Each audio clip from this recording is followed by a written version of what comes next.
Escaping at last is the best thing to ever happen to the world of music. Ryan O'Neal has done to music what Ray Bradbury did to books, what Vince Gilligan did to TV, what Kevin Feige did to movies. Well, most movies. I needed to discuss these songs. These 10 songs that I adore by Ryan O'Neal before he tops his best work with Atlas Year 3, as I'm sure he will. Now, one thing a few hardcore fans will notice about this list is that there are no covers on it. Much of what I love about Ryan is his ability to write songs um, that are like relatable and like in a weird way they're like familiarly ambiguous in lyric wise. Um, I've heard Turning Page, which the live version especially is absolutely amazing. Don't get me wrong, but it's a cover, and therefore will not be included. And secondly, little to no songs appear on this list that aren't from Atlas Year 1 or 2. Yearbook is an album that I probably should listen to more, but from what I hear, the fan favorites from that album are Snow and Sea of Atlas. Snow would probably end up somewhere in my top 20, but I just never felt very connected to the lyrics or sound of Sea of Atlas. I may recreate this list when I become more familiar with the songs within Riot and Yearbook collection, as well as his Ghost album, and whenever Atlas Year 3 comes out, but it's difficult for me to figure out which of the tracks within Yearbook especially are covers and which aren't. Um, so yeah, I really liked his Ghost album, but it wasn't god tier as both Atlases are. I've got to say my favorite song from Ghost has got to be Say, as I think it best reflects the album's ability to not just be another emo-inflicted tear fest for all the heartbroken teens listening to Screamo within their crappy earphones. You know who you are, and we don't want to hear your garbage music tastes. Get some AirPods, you broke cretins. Ryan Ryan also released an album called No Score, and then Storyboards, both of which I couldn't make it all the way through. I'm sorry, okay?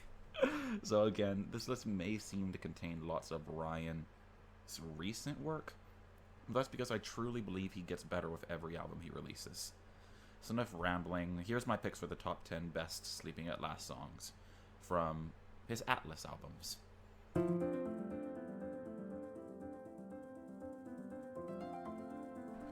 I am so glad Ryan chose to do this song as the podcast of Atlas Year 1. Apparently, this song is about a very simple concept: a change of location, a permanent one, finding familiarity in unfamiliar places. The chorus almost sounds like Ryan praying over the house that he moved into when he wrote this song. It seems to be the most personal song to him in Atlas Year 1, and man, I am glad it exists.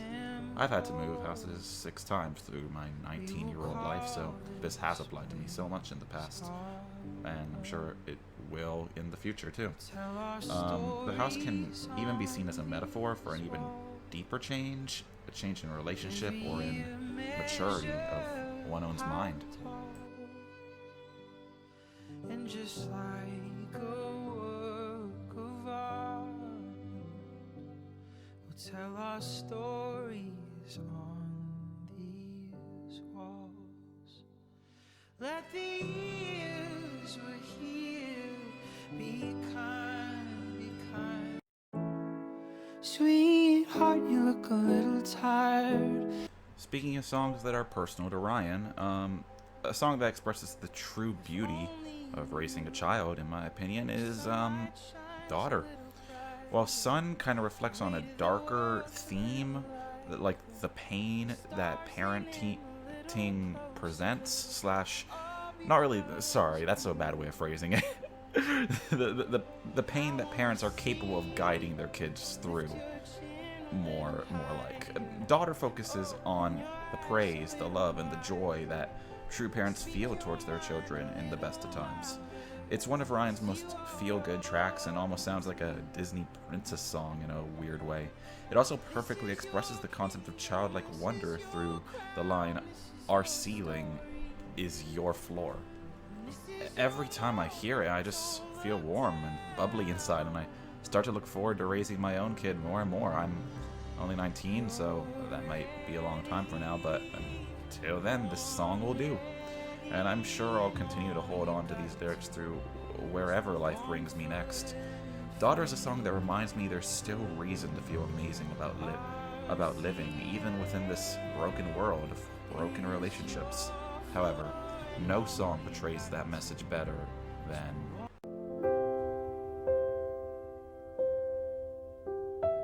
Taste is a song about the restoration of a broken relationship. Already, what could possibly be more beautiful than that? The chorus, my gosh, the chorus. The whole concept of the song is forgiveness, and it's being related to the concept of food, which isn't an accident either. We all need the same thing in order to stay alive. Almost every social gathering involves food in some way, which involves the sense of taste, of course. Ryan seems to be referencing a family dinner here in the story of the song. It feels like what your mind needs to go through before entering an awkward event or an event at which you know the room is going to be tense. The curtains drawn, the table set. I want to be at my best. The takeaway I get is don't focus so much on the bitterness of your past or on the shadows inside your own heart or in the heart of the person whom you have a conflict with. Now, I said at the beginning of me talking about Taste that this is the most beautiful message in any Sleeping at Last song, so why is it number 8? And this is where I'm going to get into some negative territory, but again, this song is absolutely beautiful. It's just, even though it might be the best song about forgiveness I've ever heard, I still see a few flaws in it. These concepts of forgiveness are only vaguely touched on in this song, which brings it down a few ranks. Not to mention, what if only one party is authentically sorry? What if the wanting to restore is one-sided? That's not mentioned here. Truth be told, forgiveness should know no bounds. It doesn't matter if they're sorry or not, regardless of what they've done. But Taste doesn't touch on any of that. It just assumes both parties are down with the forgiveness and down with breaking bread again. Taste does not touch on any of this, making it almost an incomplete song, or at least a very situational story. Nevertheless, the story he tells is truly beautiful and is well deserving of a spot on this list. Swallowing our own pride can lead to the restoration of something beautiful, and this message is so important to someone like me who hates the concept of grudges and passive aggressiveness. This is the best song about forgiveness I've ever heard, again, but the one reason it's not higher is I feel like I have to be in a specific mood to really appreciate this song to its fullest extent. And sometimes life is rough. Sometimes broken relationships should stay broken for the health of both parties emotionally and spiritually. Still, just because someone's not in your life anymore doesn't mean you shouldn't forgive them. And I'm sure Ryan meant to say that in this song.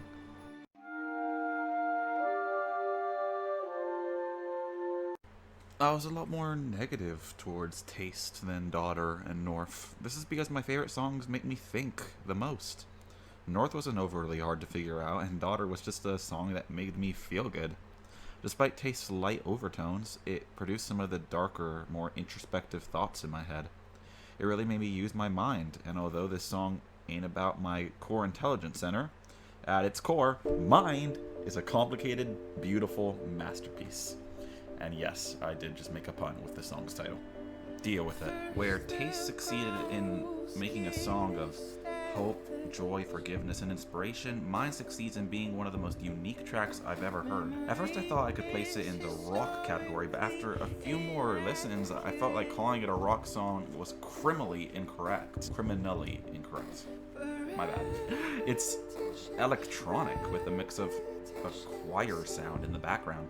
The wordplay in this song is also well above God tier. This song is about growing into the uncertain and getting out of our mind's comfort zone. Some of these comfort zones can be found in day-to-day repetition, in patterns that we, for some reason, believe to be important, and in seeing things in the most simple way possible. We gravitate to thinking with black or white thoughts instead of having thoughts that really make us grow as people. All this is in the mindset. It's not about actual life situations themselves, but instead is a critique of the average person's unintentional worldview. This is the last song that talks about the 3 intelligence centers, which are connected to the 9 Enneagram types. Ryan wrote a song for each of these and ends this song on critiquing the mind's patterns once again, then mentioning how these patterns are the beginning of creating a self-portrait. This song uses a lot of metaphors and requires so much thought to fully understand, but that's what makes it so uniquely good. However, spending too much time thinking about it can make my head hurt sometimes, so we're gonna move on.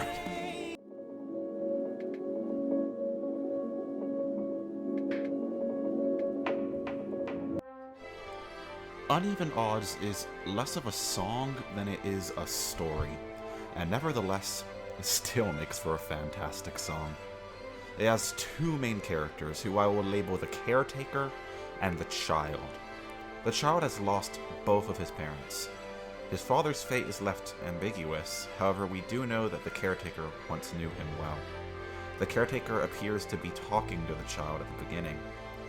The line stated that his father fought tears as he spoke of his mother's health, suggesting she died of some kind of sickness. After the child's mother died, his father abandoned him, which I'm certain of due to the lines. I guess a part of him, in reference to the father, couldn't return. Forgiveness is a lesson he cursed you to learn. There is a bitterness in this child towards his father. Yet this song is not about that bitterness, but instead focuses on the hope that the caretaker provides. The chorus is the caretaker comparing the child's life to a plant, waiting to grow in a time with no sun. I think this entire song actually might take place in a universe consumed by darkness. The impossibility of this plant growing is referred to as the uneven odds by the caretaker, and in spite of them, the caretaker believes beauty can still lift from the earth out of this child's life. As the child grows in verse 2, he questions if his heart is mending and his body strengthening is just a result of time shifting the weight of the world away from him. Yet the child is reminded that the weight of the entire world was placed on his shoulders when he lost his mother, and no one expects the child to understand why. The caretaker by the end of the song has passed away as well, I believe. The grief the child feels due to this, I also believe is reflected on in Saturn, one of Sleeping at Last's most popular tracks. However, the caretaker does not leave the child without a note. He waits to show the child until he's sure he will understand the words, until he is certain that the child will be mature enough to hold on to what the caretaker wants to tell him. That darkness exists to make light truly count. When the child sees this message, I feel as though he finally sees his glimmer of hope in the distance. The light of the world that only starts to show itself after this song, and alongside it, the theme of darkness comes to an end, and the world is consumed in a new kind of light. These characters are no longer being held captive by darkness. That is made obvious through the next song's intro alone.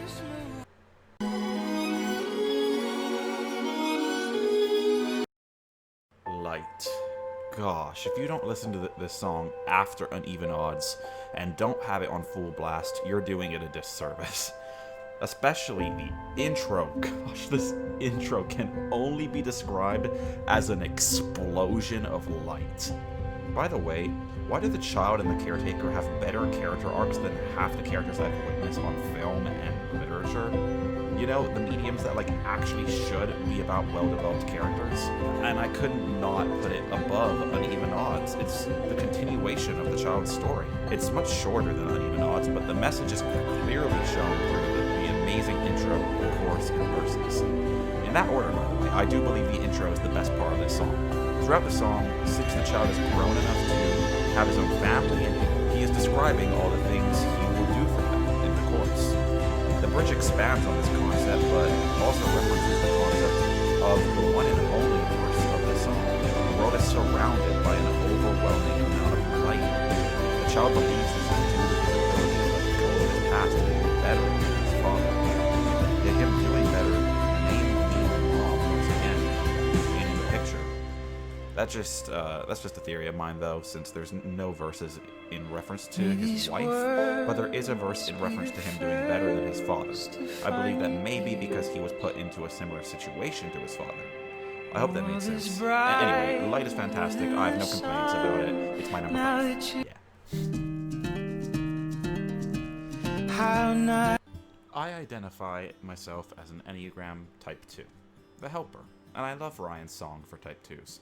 It's all too relatable, and when you dig deep enough into it, you realize the song is about self-love, not about sacrificing everything until you have nothing left to give up. Heart takes the message of 2 and combines it with the message of 3 and 4. I'm a 2-wing 3, so it makes a lot of sense that Heart almost hits on the same level of personal conviction as 2 does. The most relatable lines in all the Sleeping at Last tracks are in the chorus to this song. Go ahead and laugh, even if it hurts.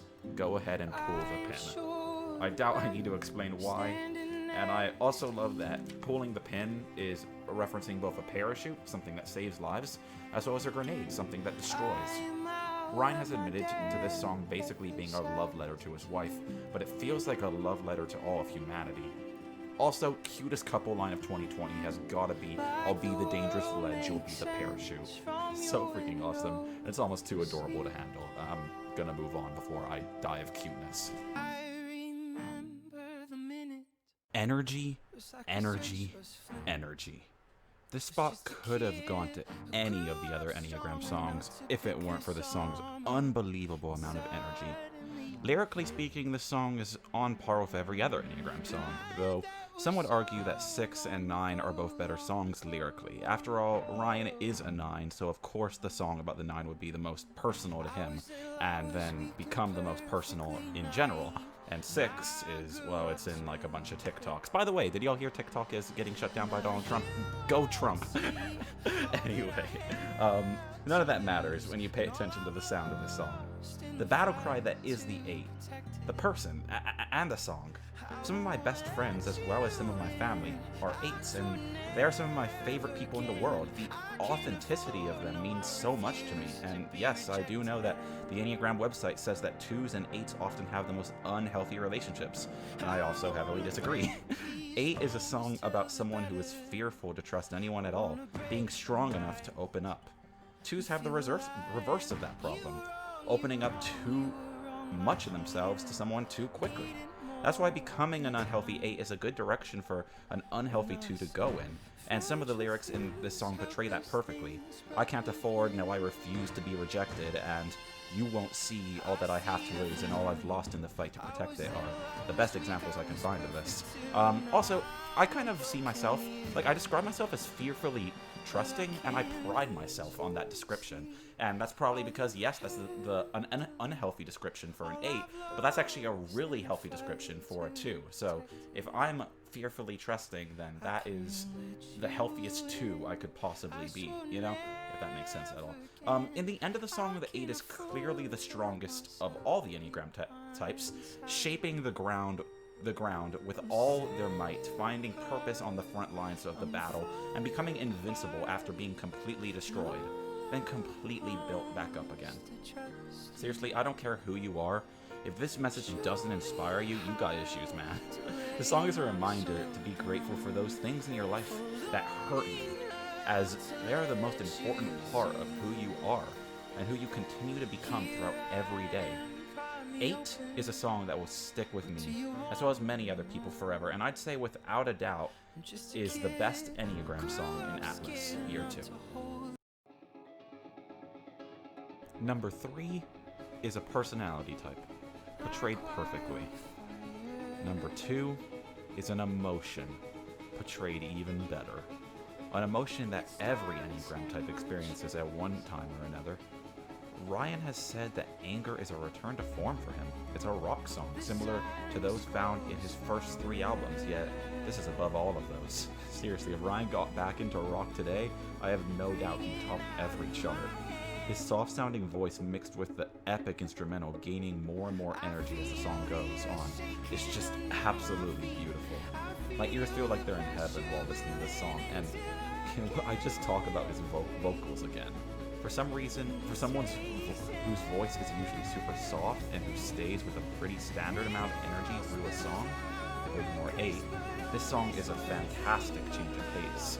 The chorus line describes a situation of words, reckless words, slipping out of one's mouth, comparing it to spilling kerosene on a flame of doubt.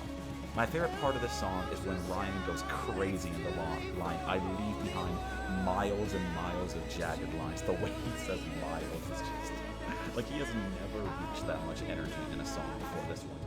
And what a perfect dang way to portray this pretty negative emotion.